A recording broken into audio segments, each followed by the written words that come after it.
دعا مسلمان میں عقیدہ توحید پختہ کرتی ہے، اور دعا اس دولت کا نام ہے جو صرف مومن کے پاس ہے، کافر کے پاس نہیں۔ نبی پاک علیہ السلام نے فرمایا الدعاء صلاح المومن، دعا مومن کا ہتھیار ہے، کافر کے پاس یہ ہتھیار نہیں ہے۔ مومن جب اپنے مالک کے حضور دعا مانگتا ہے نا، دنیا میں آپ کسی سے زیادہ مانگیں تو وہ ناراض ہو جاتا ہے، وہ کہتا ہے بھائی تو نے تو کام بنا لیا ہے، کل بھی دیا تھا، پرسوں بھی دیا تھا، روز روز تجھے کون دے؟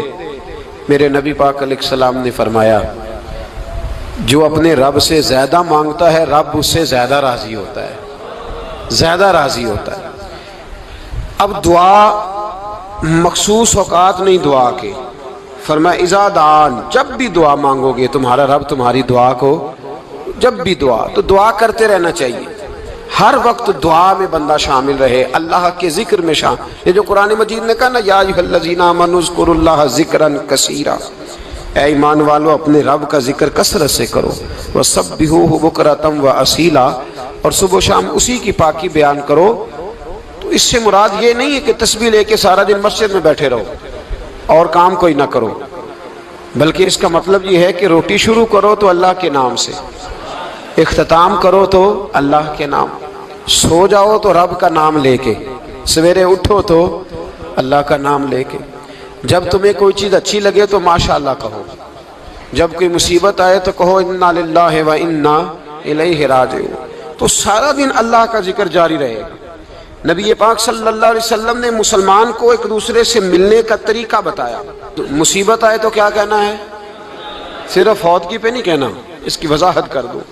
کوئی بھی الذین اذا اصابتہم مصیبہ، جب بھی کوئی مصیبت آئے، اللہ کے بندے کہتے ہیں ہم اللہ کی طرف سے آئے ہیں اور اللہ کی طرف ہی ہم نے لوٹ جانا۔ تو میرے عزیز ہر وقت اللہ کا ذکر جاری رہے گا، ہر وقت زبان پہ رب کریم کا۔ دیکھیں نا نبی پاک علیہ السلام نے ہمیں ملاقات کا طریقہ بتایا۔ ایک صحابی آئے تو انہوں نے آ کے کہا السلام علیکم، نبی پاک علیہ السلام نے فرمایا رب تعالیٰ نے اسے 10 نیکیاں عطا فرمائی ہیں۔ دوسرے آئے تو انہوں نے کہا السلام علیکم ورحمۃ اللہ، تو محبوب فرمانے لگے، امام بہقی نے اس کو لکھا ہے، محبوب فرمانے لگے رب کریم نے اسے 20 نیکیاں عطا فرمائی۔ ایک اور آئے، عرض کیا السلام علیکم ورحمۃ اللہ وبرکاتہ، محبوب فرمانے لگے اللہ نے اسے 30 نیکیاں عطا فرمائی۔ اچھا اس کا مطلب کیا ہے؟ السلام علیکم، تم پر سلامتی ہو، سادہ ترجمہ یہ ہے کہ تم سلامت رہو، تم سلامت رہو، ورحمۃ اللہ وبرکاتہ، تم پر اللہ کی رحمت بھی ہو اور اس کی برکتیں بھی ہو۔ وہ کیا کہتا ہے؟ وہ کہتا ہے وعلیکم السلام، تم پر بھی سلامتی ہو، ورحمۃ اللہ وبرکاتہ، اللہ کی رحمت ہو اور اس کی۔ یہ جو مسنون دعائیں ہیں نا جو حضور نے ہمیں دعائیں سکھائی ہر موقع پہ، ان کا کمال دیکھیے۔ اب ایک مسلمان نے آتے کہا السلام علیکم، اس کا مطلب کیا ہے؟ تم پر۔ اب وہ جھگڑا کرے گا اسے مارے گا، اس کا مال چھینے گا؟ اس نے تو آتے ہی کہا ہے تم پر سلامتی ہو۔ تو جو سلامتی کی دعا دینے والے ہیں وہ جیب تھوڑی کاٹیں گے، وہ غبن تھوڑی کریں گے، ڈاکہ تھوڑا ڈالیں گے۔ اسلام نے لفظ ہی وہ سکھایا ہے کہ فرمایا جب تم نے ملنا ہے تو تم نے دعائیں کرنی ہیں ایک دوسرے کے لیے۔ اب ہمارے ہاں نئے نئے لفظ آ گئے، ٹیلی فون اٹھایا تو کہا ہیلو، اس کا کیا ترجمہ ہے؟ کون ہے؟ اس کا کیا ترجمہ ہے؟ جی جناب، اس کا کیا مطلب؟ ہم نے دیکھا بڑے بڑے سمجھدار لوگ السلام علیکم کی بجائے کہتے ہیں کیا حال ہے؟ بھئی کیا عجیب بات ہے، بھئی کیا حال ہے کا کیا مطلب ہوا؟ وہ بعد میں کرنے کی بات ہے۔ اور کچھ تھوڑا سا جو ادیب ہیں، جو بیچارے حروف کے پیچ و تاب میں رہتے ہیں، وہ کہتے ہیں آداب عرض ہے۔ وہ کیا ہوتا ہے جی؟ اسلام نے دعا سکھائی ہے السلام علیکم، یہ کتنی خوبصورت دعا ہے۔ جب آپ گھر کے اندر داخل ہوئے تو آپ نے دعا دی السلام علیکم، یہ دعا دی آپ۔ ایک صحابی حاضر خدمت ہوئے، عرض کی یا رسول اللہ صلی اللہ علیہ وسلم میرے گھر میں غربت رہتی ہے، کیا کروں؟ نبی پاک علیہ السلام نے فرمایا جب بھی گھر جایا کرنا گھر والوں سے سلام لیا کر، گھر والوں سے کیا کہا کر؟ السلام علیکم، جب بھی گھر جائے۔ یعنی گھر آیا، اب گھر والوں نے بتایا کہ ماچس کی ڈبیا تو لے آؤ، اب یہ دکان کونے پہ تھی گھر والے پہ، وہاں سے ماچس کی ڈبیا لے کے واپس گیا تو کہنے لگا السلام علیکم. پھر گھر والوں نے کہا ہو بتانا یاد ہی نہیں رہا, چینی بھی ختم ہو گئی ہے. تو یہ پھر گیا چینی لینے, لوٹ کے آیا تو کیا کہا؟ جب اللہ چاہتا ہے تو کہے, جب اللہ کے رسول چاہتے ہیں تو کہے. اس کا ترجمہ یہ ہے کہ تو کہہ, تو سلام لے. اللہ رسول چاہ رہے ہیں کہ تو سلام لے تاکہ تیرے گھر میں سلامتیاں ڈال دی جائیں. تو فرمایا سلام لینی ہے تو نے, اور ساتھ تو نے اس طرح کرنا ہے کہ 3 دفعہ سورۃ اخلاص کو پڑھنا ہے. امام قرطبی نے اس کو لکھا ہے. اس نے کہا حضور غربت بڑی ہے, غربت بڑی ہے تو کہ وظیفہ بتائیں. فرمایا جب بھی گھر جاؤ سلام لو اور 3 دفعہ سورۃ اخلاص پڑھو. وہ صحابی کہتے ہیں میں پکا ہو گیا. اب وہ کچھ دنوں کے بعد, کچھ عرصے کے بعد, کچھ مہینوں کے بعد واپس آئے تو صحابہ کرام علیہم رضوان فرماتے ہیں ہماری خواہش تھی کہ یہ کچھ بیان کرے, اب بتائے جو وظیفہ لے کے گیا تھا اس کا رزلٹ کیا نکلا. کہتے اس نے بڑی حیرت انگیز بات کی, حیرت انگیز عجیب انداز میں. کچھ لوگوں کا دل ہوتا ہے نا کہ مجھے ملے میرے پڑوسی کو نہ ملے, اور کچھ کا دل ہوتا ہے یار مجھے بھی ملا ہے اور الحمدللہ میرے پڑوسی کو ملا ہے. تو صحابی جب حاضر ہوئے تو صحابہ کہتے ہیں ہمیں تجسس تھا کہ یہ کچھ بتائیں. تو حضور نے فرمایا کیا حال ہے تیرا؟ کہا یا رسول اللہ کمال ہی ہو گئی ہے حضور, میں جب بھی گھر جاتا ہوں سلام لیتا ہوں اور 3 دفعہ سورۃ اخلاص پڑھتا ہوں. میں تو امیر ہو ہی گیا ہوں, میرے تو ہمسائے بھی امیر ہو گئے. کتنا پیارا ہے یہ جملہ, کتنا حسن ہے. اتنا اچھا لفظ کسی اور کے پاس ہے ہی نہیں جو الفاظ ہمیں ہمارے رسول نے عطا فرمایا. اس کو اپنائیے, اس کو اپنائیے. یہ الگ بات ہے کہ لوگ مطلب کے لیے سلوٹ کر لیتے ہیں بڑا سارا, لیکن مطلب کے لیے نہیں. جس کو جانے اس سے بھی سلام لیں, جس مسلمان کو نہیں جانتے اس سے بھی. تو نبی پاک نے ہمیں مسنون دعائیں سکھائیں.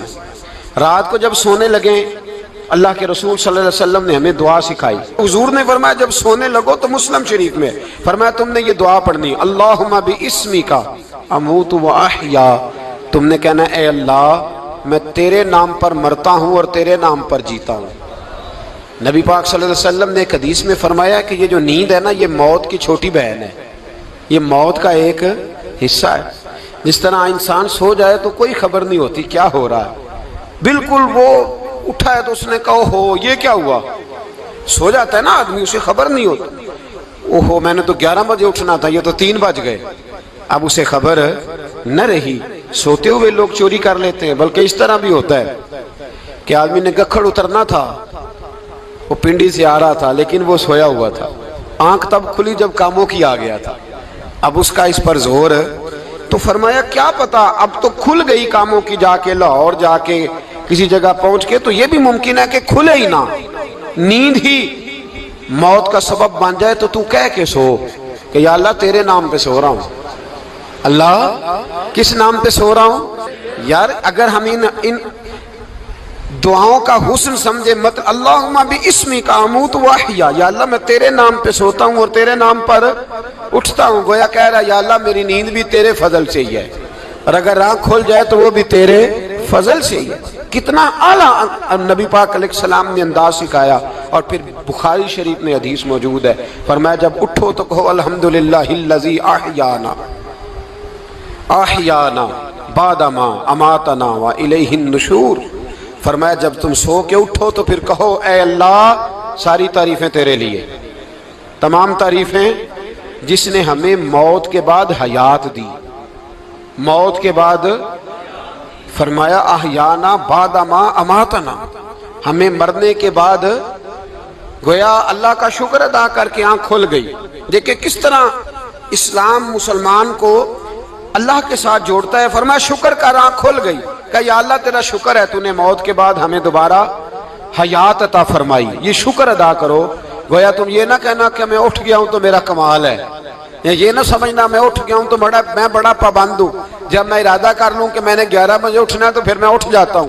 یہ نہ کہنا کہ یہ الارم بڑا اچھا ہے, یہ مجھے اٹھا لیتا ہے. ذہن کے اندر خیال کر کہ نیند تو موت کی طرح تھی, یہ جو میں اٹھ گیا ہوں تو اپنے رب کے فضل سے اٹھا ہوں. جو میں اٹھ گیا ہوں, جو ابھی اٹھے ہیں وہ تو بول دینا کم از کم کہ میں اپنے رب کے فضل سے اٹھ گیا. تو دعا سکھائی. پھر دیکھیے نبی پاک صلی اللہ علیہ وسلم نے فرمایا جب تم بیت الخلاء میں جاتے ہو نا, واش روم میں جاتے ہو, تو گندی چیزیں ہوتی ہیں وہاں، شیطان ہوتے ہیں، جنات ہوتے ہیں، یہ گندگی پہ ہوتے ہیں۔ جب تم واش روم جاؤ، بیت الخلاء جائے، تب بھی دعا مانگو۔ کیا دعا مانگو؟ وہ دعا بھی نبی پاک صلی اللہ علیہ وسلم نے ہمیں تعلیم فرمائی اور بخاری میں ہے، کہا پڑھا کرو اللہم انی اعوذ بک من الخبث والخبائث۔ کہو اے اللہ، ناپاک چیزوں سے میں تیری پناہ مانگتا ہوں، وہ نر ہوں یا مادہ ہوں۔ اللہ میں تیری پناہ مانگتا ہوں۔ واش روم کے اندر بہت ساری بری چیزیں ہوتی ہیں، جوان میری بات پر توجہ فرمائیں، وہاں بہت ساری گندی چیزیں ہوتی ہیں۔ انسان کئی دفعہ واش روم میں جاتا ہے، اسے وسوسے زیادہ آتے ہیں۔ یہ نوٹ کریں میری بات کو۔ اصل میں نا ہم بات ڈھونڈ رہے ہیں علاج اپنی بیماریوں کا، حالانکہ علاج تو سارا مدینے والے رسول کے پاس موجود ہے، محبوب کے پاس ساری دوائیاں ہیں۔ تو نبی پاک علیہ السلام دیکھیں نا، انسان واش روم میں جاتا ہے، اسے وسوسے آتے، برے خیالات آتے، وہ گناہ کی طرف کئی دفعہ مائل ہوتا ہے، تو کہا تو دعا پڑھ کے جا، اللہم انی اعوذ بک، یا اللہ میں تیری پناہ مانگتا ہوں، من الخبث والخبائث، ہر خبیث اور بری چیز سے میں تیری پناہ مانگتا ہوں، وہ نر ہو یا یار۔ کتنا عظیم دین ہے، کتنا عظیم میرے مصطفیٰ کریم کا وہ والا دین ہے۔ اصل میں اللہ کرے بی اے پاس بچے کو بیت الخلاء کی دعا بھی یاد ہو جائے، ایسے یاد ہو جائے، اور اس کے ماں باپ سمجھ لیں کہ جوان ہو گیا ہے، تو اب ہو سکتا ہے اس کی طرف شیطان حملہ زیادہ کرے، اسے خراب کرنے کی کوشش کرے، تو لہٰذا اسے دعا سکھائی جائے تاکہ اس کو پہلے سے پتا ہو کہ میں نے اس بے ایمان سے بچنا کس طرح سے۔ اب آپ دیکھیے نبی پاک علیہ السلام نے ہمیں دعا سکھائی، مصنف ابن ابی شیبہ میں۔ کون سی دعا؟ واش روم سے نکلنے کی۔ اللہ اکبر، بڑی زبردست دعا ہے، بڑی زبردست۔ آپ یقین کریں اس ایک ایک دعا پر ایک ایک پورا بیان ہو سکتا ہے، ایک ایک۔ یہ اس لیے نہیں میں کہہ رہا کہ میں کوئی عالم فاضل آدمی ہوں، آپ کہیں گے کہ بتا رہے ہیں میں بڑا پڑھا لکھا ہوں، صرف یہ عرض کر رہا ہوں کہ اس کے فوائد پر، ثمرات پر جو اللہ تبارک و تعالی امت کو دیتا ہے، ان دعاؤں کی جو فضیلت حدیثوں میں آئی، اور پھر جو اس کے فوائد ہے، اور اس پر بات کروں تو ایک دعا تقاضا کرتی ہے کہ اس پر پورا ایک لیکچر ہونا چاہیے۔ دیکھیے آپ واش روم سے نکلے، دعا کیا ہے؟ دعا کے لفظ کیا؟ الحمدللہ الذی، ایک حدیث میں لفظ ہے غفرانک، غفرانک، اے اللہ میں تجھ سے بخشش چاہتا ہوں۔ اور جو مشہور اور معروف ہے مصنف ابن ابی شیبہ کی روایت، فرمایا الحمدللہ الذی اذھب عنی العذاب وعافانی، فرمایا اے اللہ تیرا شکر ہے۔ واش روم سے نکلا ہے تو کہہ رہا ہے یا اللہ تیرا شکر ہے، تو نے مجھ سے اذیت دور کی، وعافانی، اور تو نے مجھے عافیت عطا کر دی، اذیت دور کر دی اور عافیت۔ بولیے، واش روم سے نکلا ہے تو کیا کہتا ہے؟ یا اللہ تیرا شکر ہے، تو نے مجھ سے اذیت دور کر دی اور مجھے عافیت۔ ڈاکٹر، حکیم، ہومیوپیتھک ایک چیز پر متفق کم ہوتے ہیں، پتہ ہے نا آپ کو، لیکن اس بات پر سب کا اتفاق ہے کہ اگر کسی کو قبض ہو جائے نا تو شاید 70 یا 72 بیماریاں لگ جاتی ہیں اس کو۔ اور جب آدمی کو قبض ہوتی ہے نا، پیٹ کے اندر فضلہ جم جاتا ہے، خارج نہیں ہوتا، اس کو اعصاب کی بیماری ہوتی ہے، اس کے ذہن پر اثر ہوتا ہے اس چیز کا۔ آپ یہ مت سمجھیں کہ کھانا کھانا ہی ایک کمال ہے، اللہ نے یہ بھی نعمت بنائی ہے کہ کھانا جب خارج ہوتا ہے تو وہ بھی اللہ کا بہت بڑا احسان ہے۔ تو فرمایا تو سمجھا ہی نہیں، اگر تجھے قبض ہو جاتی، تیرے پیٹ کے اندر وہ چیز جم جاتی، تیرے لیے کتنی تکلیف کا باعث تھی۔ ان لوگوں سے پوچھئے جو اس کے بیمار ہیں، اس کے مریض ہیں، وہ کتنی تکلیف میں رہتے ہیں، سر میں درد ہوتا ہے، سر چکراتے ہیں۔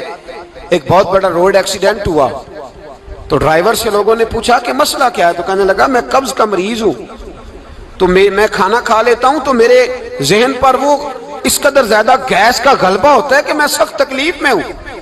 نبی پاک علیہ السلام نے ہمیں سمجھایا اور بتایا کہ سمجھ لو یارو، کھانا کھانے کی نعمت تو اللہ نے تمہیں عطا فرمائی ہے، لیکن کھانا کھانے کے بعد اس کا اخراج بھی اللہ کی بہت بڑی نعمت ہے، تو اللہ کا شکر ادا کرو۔ پھر جب آپ گھر سے نکلیں گے تو بھی اس کی دعا ارشاد فرمائی، بسم اللہ توکلت علی اللہ، اللہ کے نام سے گھر سے نکلتا ہوں اور میں نے بھروسہ بھی اللہ کے نام پہ کیا۔ جب گھر سے نکلیں تو کس کے نام پہ بھروسہ کریں؟ بولیے حضرت رابعہ بصریہ رحمت اللہ علیہا، آپ تشریف لے گئیں حج کرنے، جس دن واپس آئیں اپنا اونٹ کہہ گئیں جاتی دفعہ، کہنے لگی اللہ میں تیرے حوالے کر کے جا رہی ہوں اور بسم اللہ توکلت علی اللہ، بھروسہ بھی تیری ذات پہ ہے۔ جس دن واپس آئی نا اسی دن کسی نے بتایا کہ اماں آج ہی تیرا اونٹ مر گیا ہے، تو اونٹ کے سرانے کھڑی ہو کے کہنے لگی مولا میں تو تیرے نام پہ تیرے پہ بھروسہ کر کے گئی تھی، تیرے حوالے، میں تو تیرے گھر گئی تھی۔ تو لوگ کہتے ہیں اماں کے منہ سے لفظ نکلے تو اونٹ زندہ ہو کے کھڑا ہو گیا، کھڑا ہو گیا وہ۔ تو اماں کہنے لگی نہیں تمہیں ہی غلطی لگی ہے، مرا ہی نہیں تھا، پہلے سے ہی موجود تھا، گویا اپنی کرامت بھی نہیں ظاہر ہونے دی۔ تو بھائی گھر سے نکلیں تو کس لفظ پر کہ یا اللہ میں تیرے بھروسے پہ نکل رہا ہوں میں، اس کے دو فائدے ہوں گے، ایک تو آپ اللہ کی امان میں جا رہے ہیں، اللہ کی امان میں آ رہے ہیں، اور دوسرا جس گھر کو آپ چھوڑ کے جا رہے ہیں اسے بھی اللہ کی امان میں دے کے جا رہے ہیں۔ تو کتنا لذت والی دعا ہے جو نبی کریم علیہ السلام نے ہمیں سکھائی۔ اب ذرا حدیث سنیں خوش ہو کے، دیکھیں حضور نے دعا سکھائی، فرمایا جب دیکھ لو نا کسی کو ہنستا ہوا، کیا کرتا ہوا؟ ماشاءاللہ آپ تو ہنسنے لگے۔ جب کسی کو ہنستا ہوا دیکھو تو کہا کرو اضحک اللہ سنک، یہ دعا یہ بخاری ہے، فرمایا دعا مانگا کرو جب کسی مومن کو ہنستے ہوئے دیکھو تو دعا مانگو اضحک اللہ سنک، اللہ تجھے ہنستا ہی رکھے، اللہ تجھے، بولیے جل نہ جایا کرو کہ میں پریشان ہوں تو یہ ہنس کیوں رہا ہے، جھلا نہ کرو، بلکہ کیا کہا کرو اللہ تجھے ہنستا رکھے، اللہ تجھے۔ نبی پاک صلی اللہ تعالی علیہ وآلہ وسلم نے فرمایا، ترمذی میں حضرت اسامہ بن زید رضی اللہ تعالیٰ عنہ سے حدیث مروی ہے، حضور نے فرمایا جس نے کسی کے ساتھ احسان کیا اور جس پر احسان کیا، اگر اس نے یہ دعا پڑھ دی نا جزاک اللہ خیرا، تو فرمایا اس نے اللہ کی بھی پوری حمد کر دی اور محسن کا صحیح شکریہ بھی ادا کر دیا۔ کیا کہنا ہے؟ جزاک اللہ، اللہ تجھے بہترین جزا عطا کرے۔ اس کا ترجمہ کیا ہے؟ اللہ تجھے بہترین، کیونکہ حضور فرماتے ہیں من لم یشکر الناس ولم یشکر اللہ، جس نے بندوں کا شکریہ ادا نہیں کیا اس نے اللہ کا بھی شکریہ ادا نہیں کرنا۔ تو کیا کہنا چاہیے؟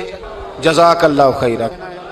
اور اگر اماں کہتی ہو بچوں کو انگریزی سکھانی ہے تو کیا کہنا ہے پھر؟ شکریہ ادا کرنے میں کیا کہنا ہے؟ Thanks, thank you. او خدا کہ اس کا ثواب کتنا ہے؟